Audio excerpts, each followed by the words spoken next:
Welcome to the Youth Sport Podcast. My name is Rihanna Poskin, and I've seen the good, the bad, and the ugly within youth sport. It feels great when a kid comes up to you and says, "Coach, because of you, my life changed in the best way." It would feel awful to hear that because of you, the coach, a kid doesn't want to have anything to do with it ever again.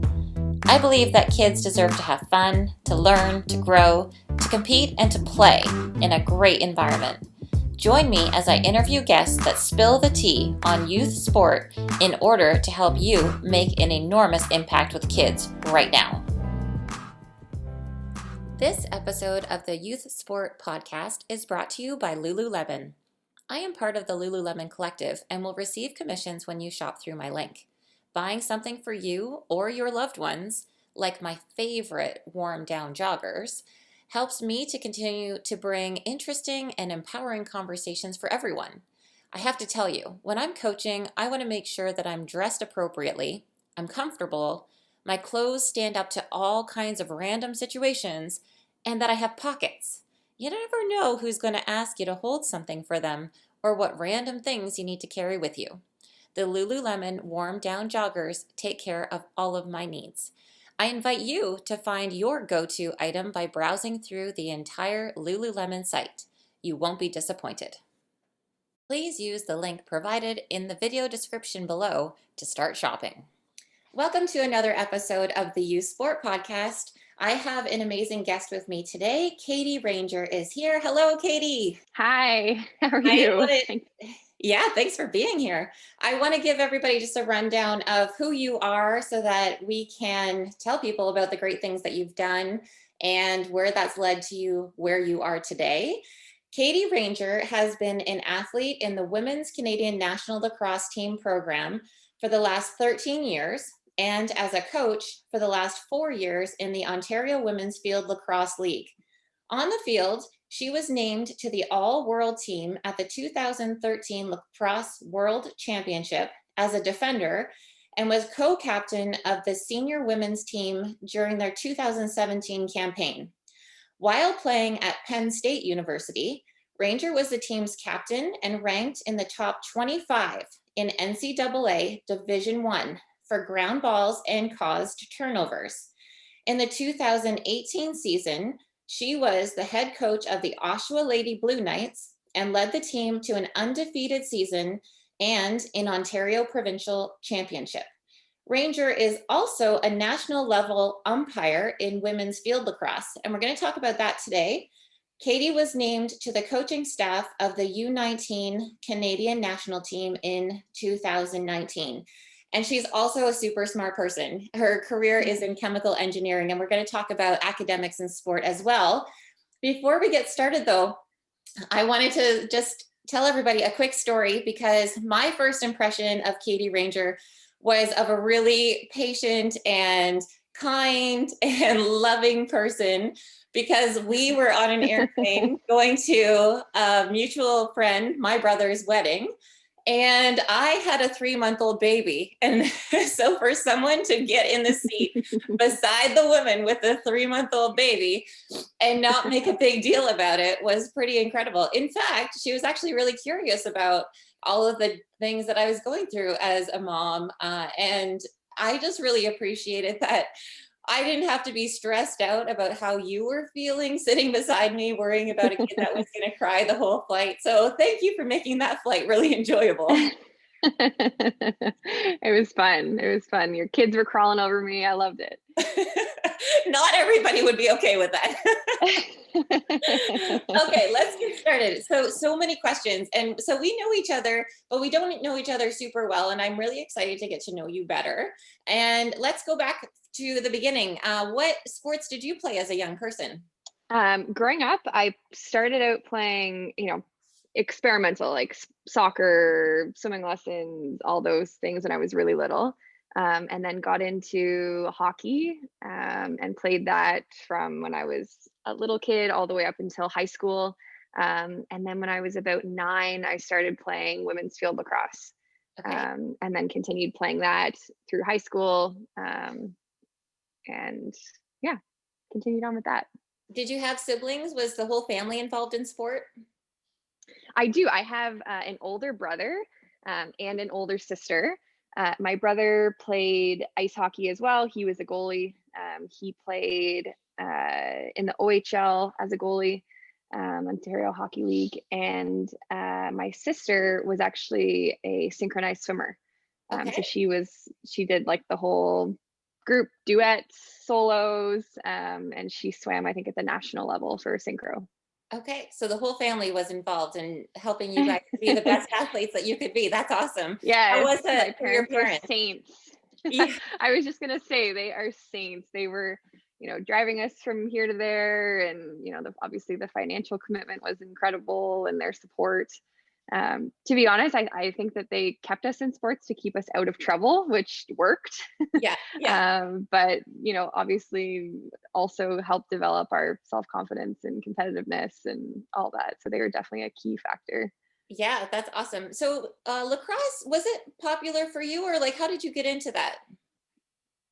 So I when I was a little girl, I was very much a tomboy. Okay. And I looked up to my brother and wanted to do everything that he did. So he played hockey, I played hockey. He played lacrosse, I was going to play lacrosse too. So he actually played box lacrosse. Yeah. And at the time, I think I was 9, so this was a long time ago, but there was no women's box lacrosse. Okay. And the only thing that my parents could find was field lacrosse. And even back then, I think the Oshawa program now is like all different age groups. There's hundreds of kids in the program. I think back then there was 2 teams, and it was only really like a select or like a house league team at the time. Yeah. And I was 9 years old playing on an under 15 team because that was the only age group. So Okay. I was actually like an extra player on the field. They just threw me out there to run around, get some exercise, but I was not participating in the game. I was just running around trying to be one of the big kids. But that's pretty cool. So that's come up in a couple of conversations that I've had with different people, and the difference of age groups is what comes up as a common theme in becoming a successful athlete. And so, how did you feel about playing with the older kids? Were you intimidated, or did you feel like, no, I want to be as good as them? Probably both. I think for sure I was intimidated because, I never touched the ball. I was literally just running around as an extra player. Yeah. But at the same time, I think being the youngest child, I was used to hanging out with kids always older than me. Yeah. So in a way, it kind of felt comfortable, and I was competitive with my brother and my sister. And so that was no different than being with other kids that were older than me. Right. That's awesome. So then Yeah. academically, there would have been a lot going on in your household. You guys would have been on the road, parents. So you've got 2 parents split up for 3 kids. So obviously there's got to be ride shares, and then you've got to make sure kids are doing their homework on time. How did you manage everything as a young person, becoming balanced and still staying up on top of your academics? Yeah, it's a great question. Lots of help from our parents, I would Yeah. say. They were very much of the attitude that school comes first and was the most important. Yeah. And sports and social life and all the other things came after. Definitely, as I became older, especially through university and as we got into more competitive sports, time management was important. And sort of learning that. I remember going on so many carpools and, my parents, like you said, dividing their time. I think one of the things that was incredible that they did was always made each of us feel like a priority. Nice. Even though they were running around all the time, they made a point to come to everyone's games. It wasn't just always my mom with my brother or my dad with my sister. They did a good job of kind of splitting things up and making us all feel like we were a priority. So that was cool. Yeah, I have some really good memories of all the carpooling, and I loved it when we would just go on these awesome road trips, and you'd have 4 of your best friends in the car and you'd just be cruising. And I feel like on the parent side of things, it's interesting to look back now and just see how crazy that is to travel with a bunch of young people who are just nuts and flying high on, maybe it was a big win or maybe it was a loss and you were super bummed out about a certain play, and just all of that little conversation that was going on constantly. It was super special, super fun time to be in. Yeah. Yeah. Okay, so then as you're getting older, you start getting, obviously you start standing out in some capacity. So what does that look like? How were you able to train in a way so that national teams start paying attention to you? Hmm. I think, like I said, so I started when I was 9. I would say that by the time I was 15 or 14 on the under 15 team, I had played already almost 5 years at that age group. So, it starts to gain more confidence, and your just very basic skills get better at that point. Yeah. So I would say by the time I was maybe under 15, or even then bumped up to the under 19 team, I first tried out for Team Ontario. That was kind of first make the rep team Yeah. at the Oshawa level. And then I tried out for Team Ontario as, again, a really young player, but I was used to playing with all my friends on the older team anyway. Got an opportunity to play for Team Ontario as one of the young players. And then when I was in grade 9, then there was an opportunity to try out for Team Canada. So it's an open tryout, anyone can go at that time. Yeah. And when I first went, really, I was still so young. I remember there was a fitness testing where you had to bench press, I can't remember, like maybe 80 pounds or 75 pounds. And at Okay. the first tryout, I could do 2 bench press. I was so little, and everyone else was doing way more than me. Yeah. So after that, I kind of thought to myself, oh my gosh, I need to get better. How do I get better? I'd never really done any kind of physical training, lifting, nothing like that. Yeah. So the coach inspired me to get on some sort of fitness plan. So I ended up going to, I think at the time it was called Train Like a Pro, but it's now Elite Training Systems in Oshawa, in Whitby. Okay. And started on a fitness program, really started dedicating myself to working out outside of just playing sports. Yeah. Around the same time, I was still playing hockey and lacrosse, Okay. and with a goal of making the national team.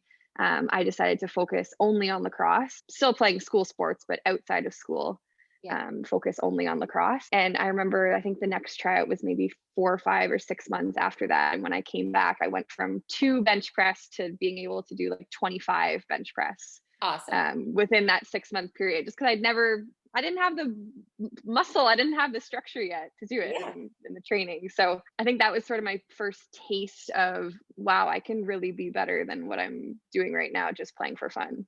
Yeah, so that's pretty Um, cool. And that could have been, it could have gone the other way where you show up at something like that and be like, oh my God, it's so intimidating. I'm not very good at this. I'm not doing this again. Like I'm just going to totally. stop it completely. And then I'm just going to go out back into my safe world. And, but you went the other way. You were just like, oh, okay. So never done this before. This is what it looks like.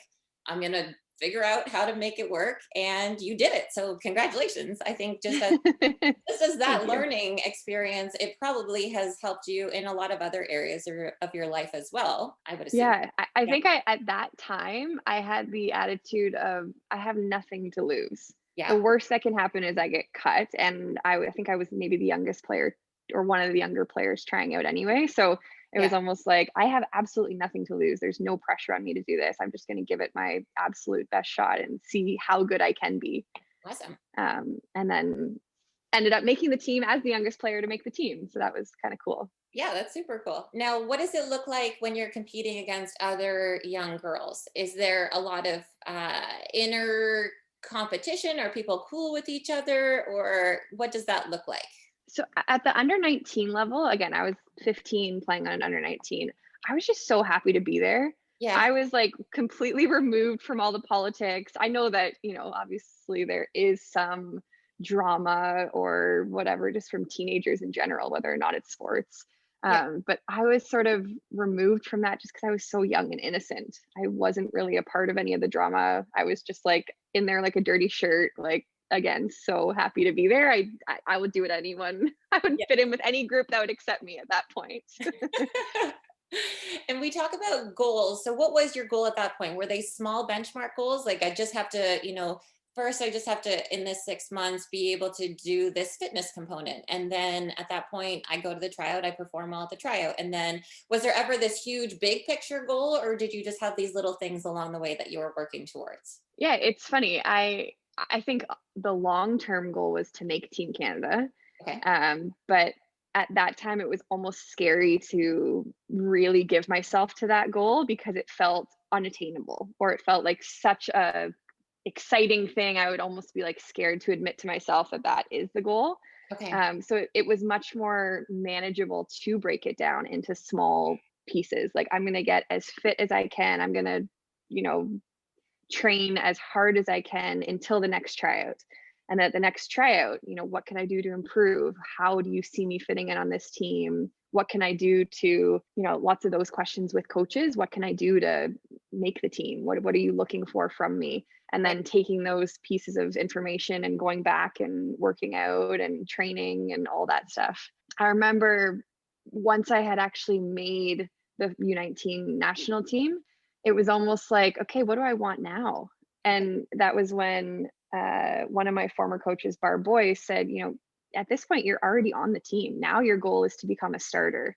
Now your goal is to get as much field time as possible.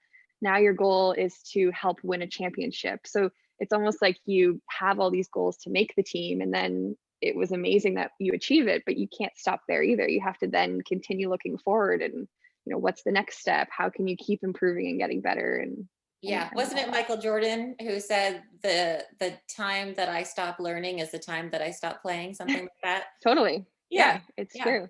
I know. And then I look at these players. I don't know if you watched The Last Dance. I found that documentary really interesting, and people had pros and cons to it. But the thing that I found most fascinating was just the dedication to be the best and the Hmm. sacrifice. I picked up on the sacrifice around the man to make that happen. So obviously, he had kids and he had a wife. Uh, but his main focus was to practice and perform and do everything in his selfish capacity to achieve these goals.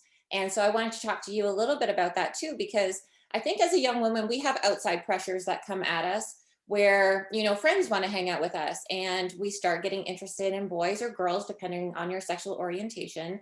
And there's these different components that feed into being a young person. And when you are a goal oriented athlete who's trying to reach a certain spot, but you don't really know how much to give of that to that one particular thing without maybe losing a friendship or giving up the chance to go out with someone that you're interested in, it's got to be a challenging time. So could you tell us a little bit about how you manage that? How were you able to still be goal oriented, and were you still able to be balanced with other aspects in your life? It's funny that you talk about sacrifice. I feel like until I got older, I didn't feel like I was sacrificing anything. Okay. I felt like lacrosse was my priority. Yeah. And I had really, really good friendships. In fact, friendships I still have right now, with close girlfriends and even some of my guy friends from elementary school and high school. And I feel like they accepted that that was my goal, and they didn't get upset if I couldn't go to, you know, hang out with them. And I didn't necessarily, like I said before, I didn't necessarily feel like I was sacrificing that much for lacrosse. Lacrosse was my goal. A story for you. I remember the night of prom. So grade 12, graduating, went to prom, and right immediately after prom, that's when some folks in Ontario here go prom camping, and it's this big celebration afterwards. I got in a car. They picked me up at prom. I got in a car, drove through the night, and played in a tournament in Maryland the next day.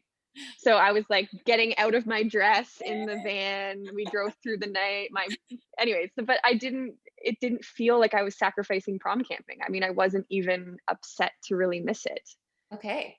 So I don't know if that's, and it's again, maybe it's because as far as boys go, I never like met the right person until my husband Paul, or never, you know, obviously you have young love, but again, yeah, it didn't feel like I was giving something up for lacrosse. It felt like it was all what I wanted, and I was just doing what I wanted.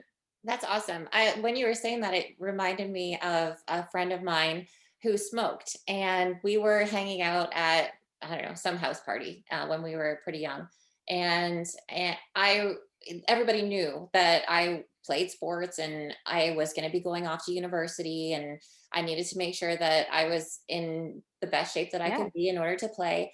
And someone passed the cigarette to me and he was like, "Don't give that to her, she can't have that." And it really weighed in on me, where I was like, whoa, you know, like he's okay smoking for himself, but he's really looking out for me because he knows that this is something that's super important for me. And that was really, it was a big deal for me because I realized at that moment that my group really supported what my efforts were. And I think that's so cool. So that's awesome that you Yeah. have the same kind of thing happening around you as well. Yeah. It's also cool in high school, I just remember a lot of times feeling uncomfortable around parties and whatever because I knew I had a goal of lacrosse, but in Yeah. some ways it was almost a good like scapegoat. It's like, oh, sorry, I can't do that because I have Right. lacrosse. If you felt uncomfortable and people, like you said, people respected that. So in some ways, it was almost like a safety net of like not being allowed without saying, my parents won't let me do that. It's like, oh, sorry, I can't. I have this other goal of lacrosse that's more Yeah. important to me than going to a party. Yeah, and that reminded me too. So we've got an aunt in the family who is has overcome breast cancer, and when she's at family functions, everybody just knows that she's going to eat clean because that's what she's doing in order to better her health.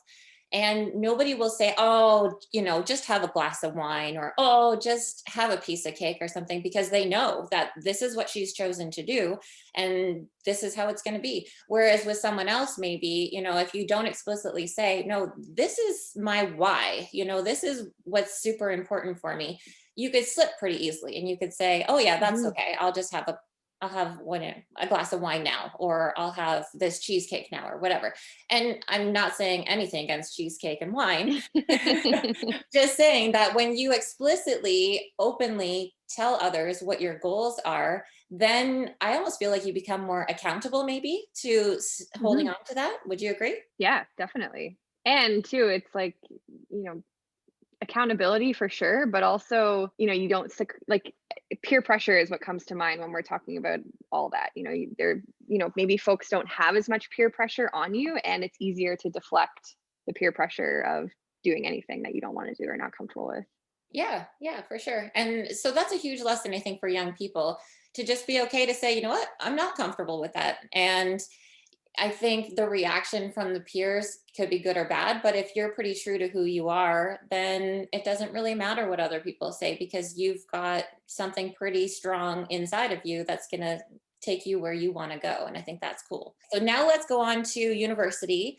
Give me a rundown of how this happened. So you're pretty young, you're playing with the Canadian national team, and then you are going to eventually play Division 1 at Penn State University. What does that look like? Are you still able to be on the national team? Give me a breakdown of how all that unfolds. Yeah. So actually, once, and I think NCAA recruiting rules have changed since then. But right after the under 19 World Cup in grade 9, I started to be recruited and, going to recruiting camps in the US. It was my goal to play lacrosse in the US and get a scholarship for university. So started to pursue that. My parents put in a ton of time in the recruiting process. I have to thank them for that. Yeah. Putting together a profile, putting together video footage to send to schools. I got a lot of schools that reached out to me that were interested. But funny enough, Penn State never reached out to me. I had to do a lot of searching on my own, reaching out to schools. Yep. And Penn State in particular had not recruited a Canadian player in years for lacrosse. So, not necessarily that they weren't interested in me, they just didn't look in that geographical area because it's a lot more work to bring in an international student and all those other obstacles. Yeah. Um, but ended up sending, footage out to lots of schools. The way I sort of narrowed down which school I wanted to go to is I knew that I wanted to go into engineering. Okay. Chemical engineering is what I ended up deciding on. So I sort of looked at the top 25 academic schools for engineering and the top 25 for lacrosse schools. Okay. And then kind of cross referenced because, for example, there's a lot of really good lacrosse schools that don't offer engineering. Yeah. And there's a lot of engineering schools that are like in the top, but don't have a lacrosse program or don't have a competitive lacrosse program and, where I wanted to play. Yeah. So was able to cross a whole bunch off my list, sort of narrow down what I was interested in. And then from there, ended up going on a few visits to schools, Yeah. to their lacrosse camps, as well as just visiting the campus. And then ended up getting a few offers from, I think, 3 or 4 different schools: Vermont, Ohio State, and Penn State.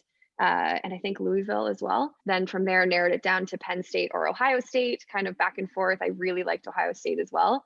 Yeah. But then just something, just a feeling, and there was a few other Canadians that were already at Ohio State. Whereas at Penn State, I could kind of go my own way and sort of blaze my own trail. So I decided to go with Penn State, and very happy with my decision. I loved my 4 years there. One of the things that you're talking about that I think is really important that I would like to just make sure people listen to this is the idea that just because you get a scholarship doesn't mean that you have to go there.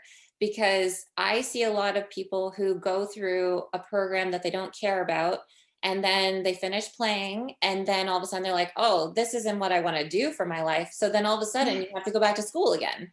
So Totally. super important that you have to figure that stuff out. Otherwise, you've just wasted, well, because you're, depending on what your scholarship is, you're wasting the free education, technically, if it's a full ride, to then go back and pay for another education in order to be able to figure out what you're going to do. So, super key point. Thanks for bringing that up. Yeah. Yeah. And I think another sort of misconception too is that you do get a full ride everywhere. Mhm. I was very fortunate. I feel like I did get a full scholarship, but I feel like now it's super uncommon to get a full scholarship to at least in lacrosse world. So I think a lot of people too also sort of put a scholarship on like a pedestal, and it's almost like a novelty to in some ways get a scholarship. I actually was coaching recently, well, both my Team Canada younger players that I was coaching, and even just in the Blue Knights program, and in Ontario. And there's been a lot of sort of discussion and chatter around a scholarship sort of being like the end goal, Right. whereas it's absolutely not the end goal. In fact, it's just the start of a very hard working 4 years to come. I would say that there was a time where everyone's goal was to get a scholarship to the US, Yeah. whereas, to play their sport. Whereas, there's absolutely nothing wrong with going to a Canadian university, going to college, going to any other program that's interesting to you while still playing lacrosse or not playing lacrosse. You could play clubs still, you can do whatever, but sometimes what happens is people get caught up in the idea of a scholarship without realizing all the work that is to come once you achieve it. You don't get a scholarship and then stop working out. You don't get a scholarship and then, start plateauing. In fact, that should be the beginning of like catapulting you. It's a lot of time and effort and hard work if you're not completely dedicated to it.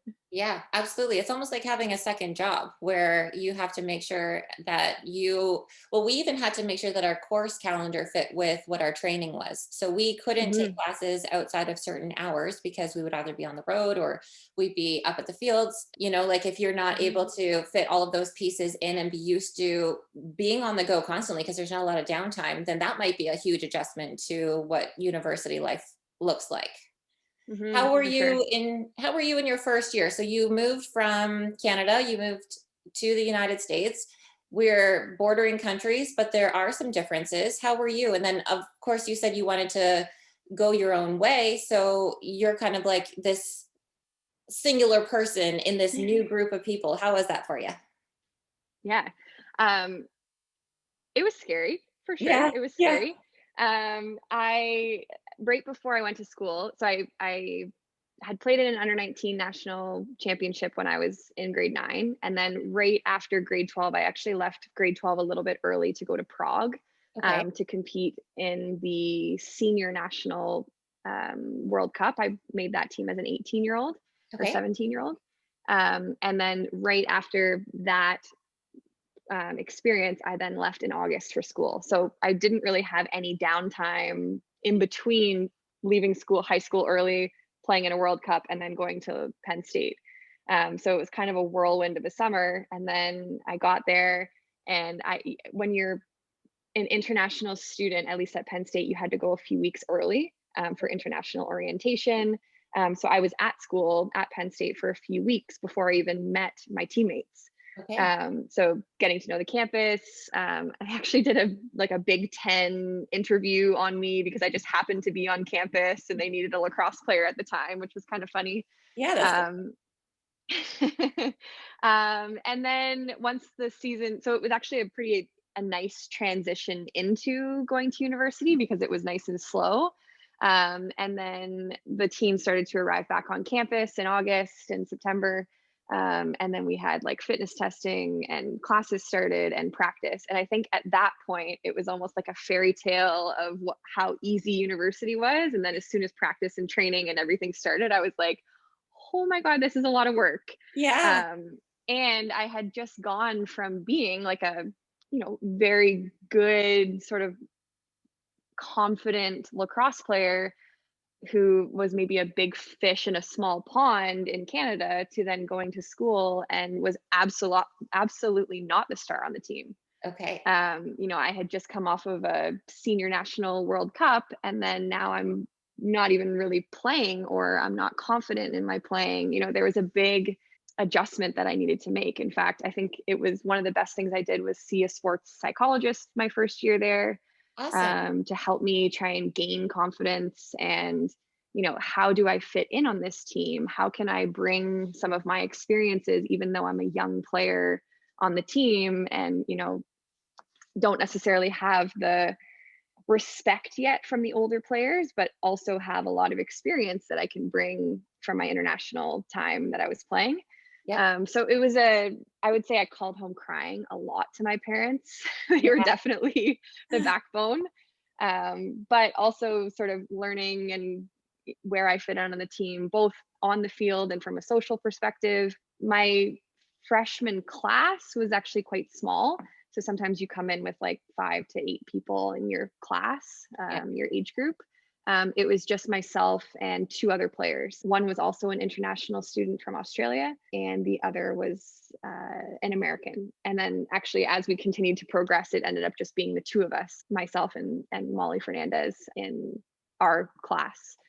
So we had a very small group, which made it good to fit in and also difficult if you weren't necessarily getting along with everyone or you just needed some time alone. You were really only had a few options of people to hang out with. Yeah. Um, Did you have any so weird things? So when I first came on campus, they tried to trick me with all kinds of things. They said, "Oh, well, here we call this thing over here the elevator." And I was like, you call the elevator the elevator? And then they would try and be super serious about it to make me start saying stupid things because I was Canadian and they were trying to just pretend like Americans had different ways of doing it. And then we would go to a party or something and they'd be like, "Yeah, this is the girl from Canada that I was telling you about. She's got pet penguins, you know?" And like, this is really embarrassing. Did anybody ever do anything silly with you just because you were from a different country? I feel like yes and no. Definitely, poking fun at the fact, I think they called it Canada for the longest time, like, Okay. not even calling Canada right.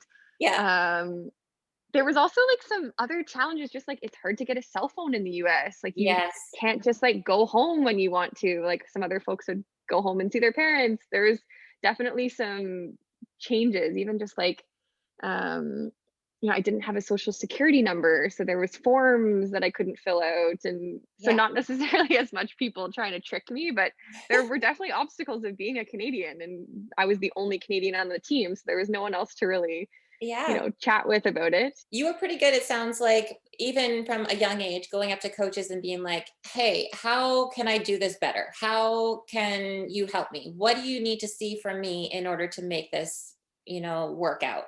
And that's huge because mental health is such a big thing. And a lot of conversation is happening around it, but we can still dive in a little bit deeper.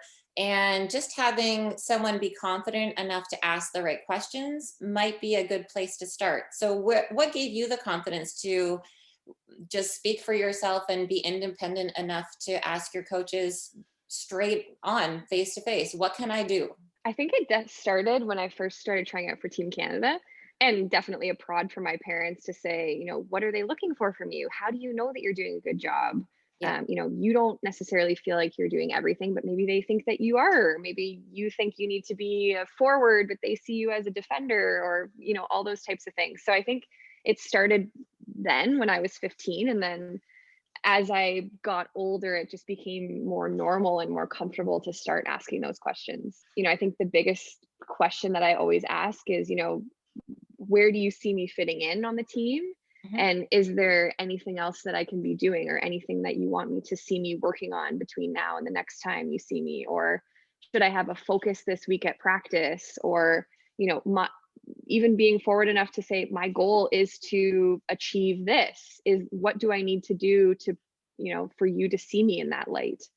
Yeah. Those are all types of questions, not, I'm not getting playing time. How do I get playing time? It's Right. more so, how can I improve, and what would you like to see? And, you know, now that I'm on a coaching side of view, like Yeah. players, that's what you want from your players. You Yeah. to know that they're wanting to get better, and that it's important to them, what their goals are. Maybe you thought they were happy playing half the game. They're just happy to be there. But Yeah. if they come to you and say, this is really my goal, how can I achieve that? You can't help but root for them internally as well. Not Yeah. that you're not rooting for the other 20 people on the team, but if this person is actively working towards a goal, of course you're going to be helping to support them, almost even absentmindedly. Yeah, let's jump into that coaching. That's where I wanted to go to. What you're doing now, how all that came about. What led you to start coaching? And are you still playing? I wasn't sure if you're still playing. So the World Cup right now, because of COVID, I think it was supposed to be next summer. Okay. My guess, we'll find out more as COVID and things progress, but my guess is that it'll be pushed to 2022.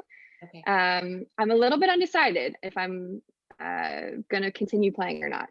I Okay. think that we have some other sort of family goals as of now with Paul and I, so we'll see what happens. Yeah, it's got to be hard because at this point, and that's something that also we can talk about if you're okay with that, that being a woman and having a sport career is different than a man. And so was just doing some research because I was trying to figure out how can a woman still think about having all of her life goals met while still being a professional athlete, right? And Mm, there were some great stories that I found of sponsors who were including in contracts that they can that they can get pregnant and that they will support them through maternity leave, et cetera, et cetera. There were also some not so good stories of basically saying, I'm sorry, if you're not competing, we're dropping you. And so that is a huge thing because I mean, biology is the way that it is. We are the ones that have the bodies that carry the babies. And when you are a top performing athlete, you can't be 9 months pregnant, for sure. it's just not the way that it can be. And so that is a huge difference. And I'm not saying good or bad. I'm just saying this is the reality of it. And this is what women have to factor in. So, if one of your goals is to have a family, what can we think about when it comes to being a professional athlete and then also thinking about having a family? What are your thoughts on that in general? I mean, I would like to think that you can have it all. And maybe that's naive, or maybe that's me being, an positive thinking, but there are lots of women actually, even within the lacrosse world, who have had babies, have come back and have played in world championships and world cups, especially a few girls on the Australian national team. I think 6 of their 18 players are mothers. Okay. So to me, that's really inspiring, Yeah. that you can have it all. As far as family dynamic and the work and time it takes to get back physically to that competitive level, I don't know because I haven't been there. Yeah. But I would like to think that you can have it all. You can have a family. You can continue to be competitive in sport. You can, yeah, do it all. Yeah. And so now you're coaching and you're also an umpire. I didn't know that until I looked into your information.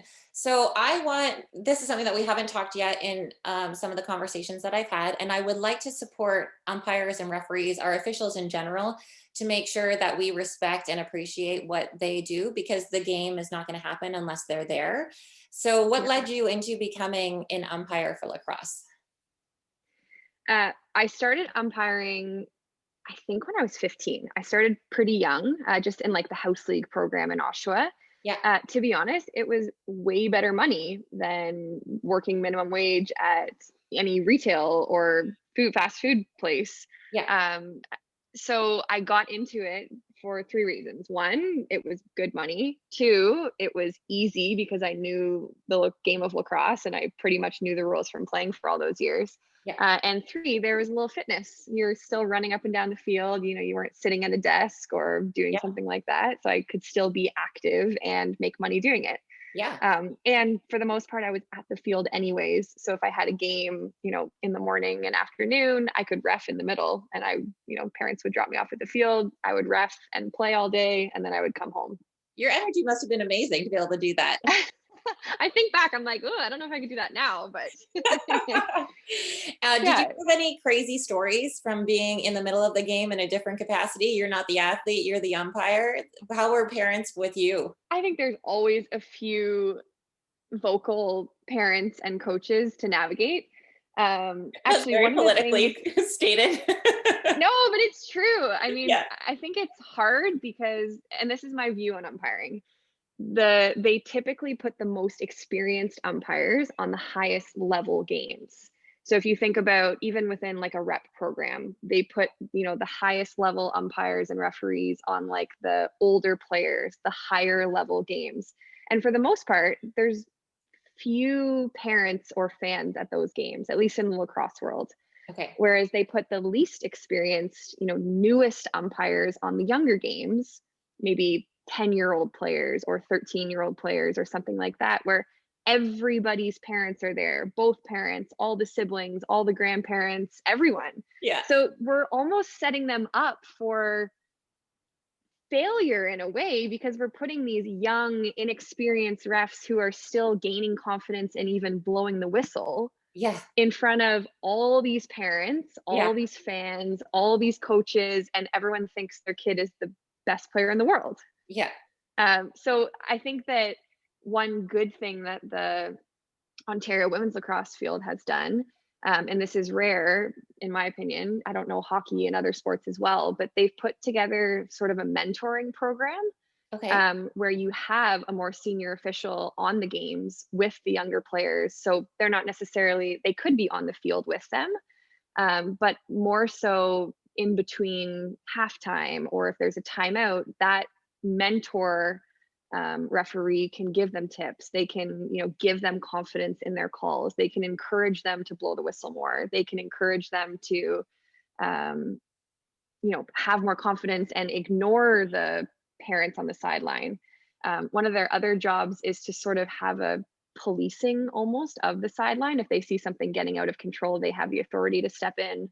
Yeah. So that I think is incredible. Truly, I wish in some ways I had that as a young umpire. Yeah.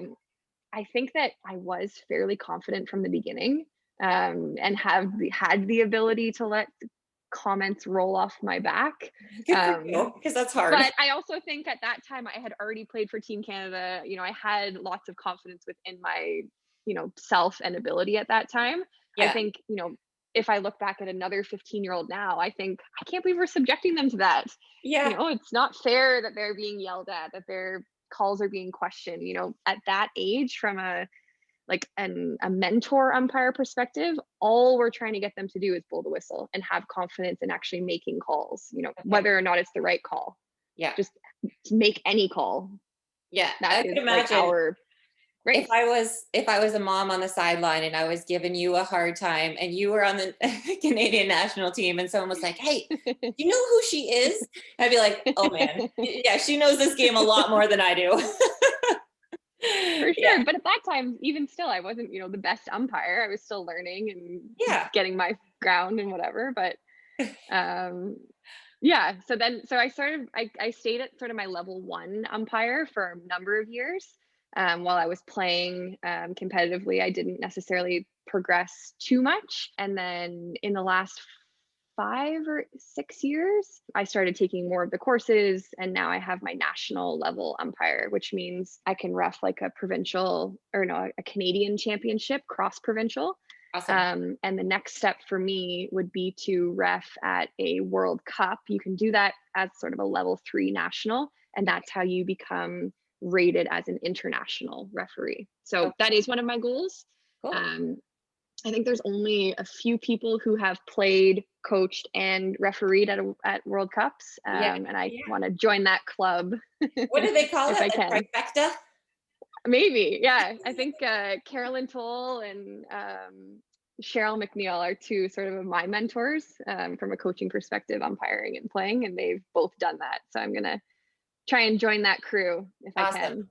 Yeah, Okay, I want to touch upon tryouts. So you talked about sure. going to tryouts as a young person, and now you are hosting tryouts and you are evaluating athletes.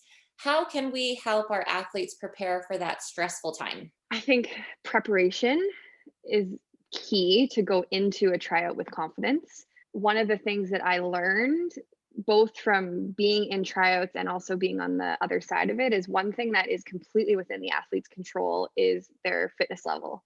Okay. And when I first started trying out for Team Canada back when I was 15, I thought I was fit, but I was not fit to the standard that I needed to be. When you're at tryouts, you don't want to have to, as a coach, anyways, you don't want to have to be working on our players' fitness. You want them to come in physically fit and able to do everything that you're going to put them through and start working and building on skills and tactics. How fast can they implement things that you're teaching them, and how quickly can they start meshing and melding as a group? Okay. And then what is the best group that we can put together? You know, it's maybe not even necessarily the best 18 players, but it's the best 18 players in a combination that works for the dynamic of the team. Awesome. And Um, when you are evaluating, what do you look for? I think fitness for sure. You know, are they coming in prepared? Basic skills. You know, for lacrosse, it's stick work and ability and game sense. We call it like our lax lacrosse IQ. Okay. Are they able to read situations and react? Hard work and competitiveness are other key factors that I would look for. You mentioned coachability. So if you're suggesting Yep. something, can they follow along with what you're asking them to do? Yeah, and are they willing to take a chance to implement?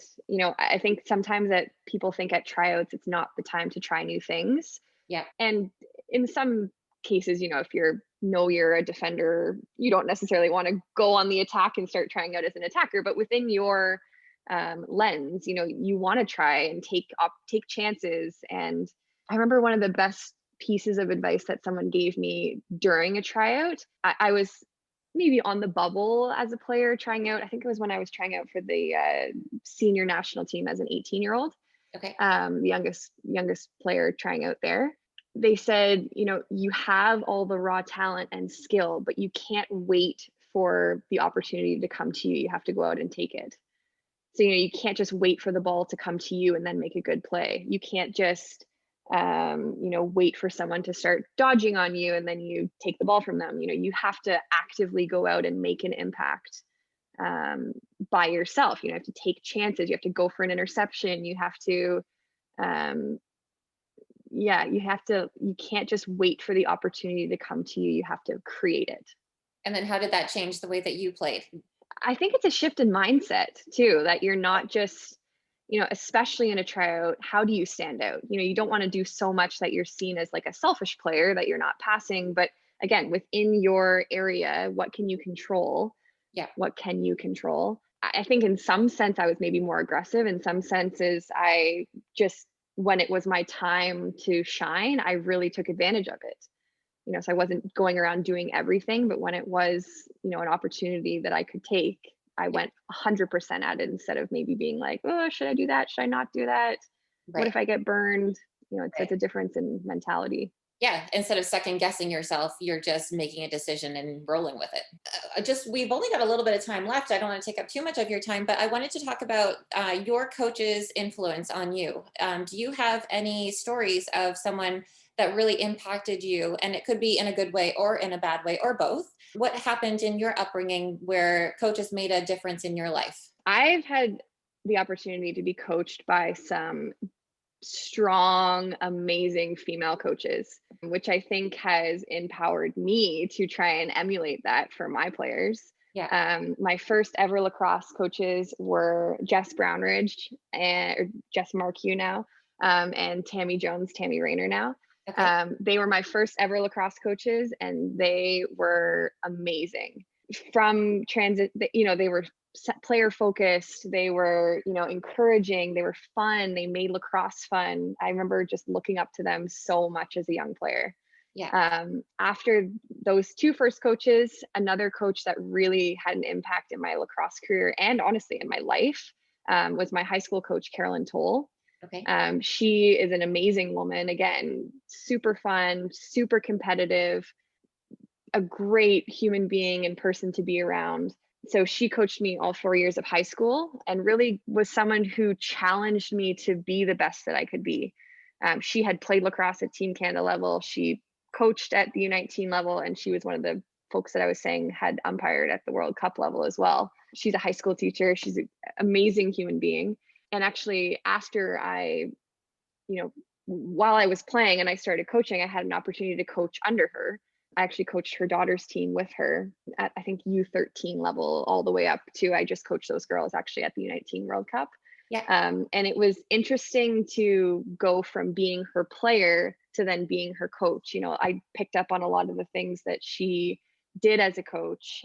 She had an amazing way of, keeping things competitive all the time while also encouraging. She didn't speak at her players, she spoke to her players. She made you feel empowered without yelling. I could go on and on. She's probably the biggest influence that has impacted the way I coached, the way I played, and even just in my life.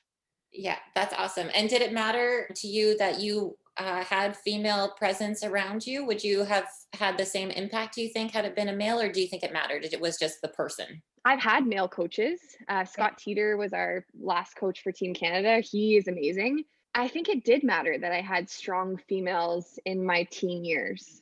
Yeah. I think that it was amazing that they had played the game. Yeah. A little bit different than like hockey, for example, where the game is quite similar besides the contact. Yeah. Women's field lacrosse and men's field lacrosse is quite different.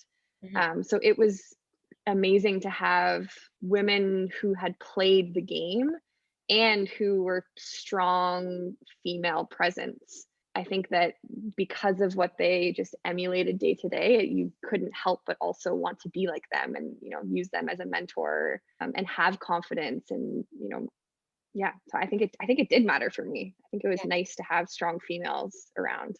Nice. Hopefully that will encourage women that might be choosing whether or not to take on this role as coach, that maybe there could be more purpose to it than, just volunteering because no one else is stepping up, that we can really make an impact in young people's lives. And I mean, I believe that if these coaches listen back to hearing you saying these things, it's a huge thing in someone's life to know that they've made a difference. But that's our time. I Yeah. can't believe it went so quickly. I could talk to you about so many different things. I'm sure I've got a list of questions that I probably didn't even get to, but I will say that I just appreciate you for doing all of the things that you're doing to shape the young people that are coming up. You probably had a huge influence on making your community better, and you may not even realize it. And just listening to your story, I feel like can give someone else the opportunity to maybe dig a little deeper and to find that grit, to just accomplish the things that they maybe think that they could do, but don't really know how to. So listening to someone like you will be super impactful. And I really appreciate your time. Thanks for having me. Yeah, thank you. If anybody would like to listen to these conversations, you can sign up on my website. I'm really trying to get a discussion around the conversation, so you can jump in and you can let me know what you took from it, how you can apply it. The other thing that I'll be sending out is strength and conditioning information to help coaches and young people, so that exactly with what Katie was saying, it takes work. And sometimes we don't know what that work looks like because that's not our field. So I'm hoping that I can give out simple ideas here and there that you can implement into your training. And that is it. That's our time. So have an amazing day, everybody. Thank you, Katie Ranger, for joining me. And I will see you guys all on the next conversation. Bye. Thank you. Bye.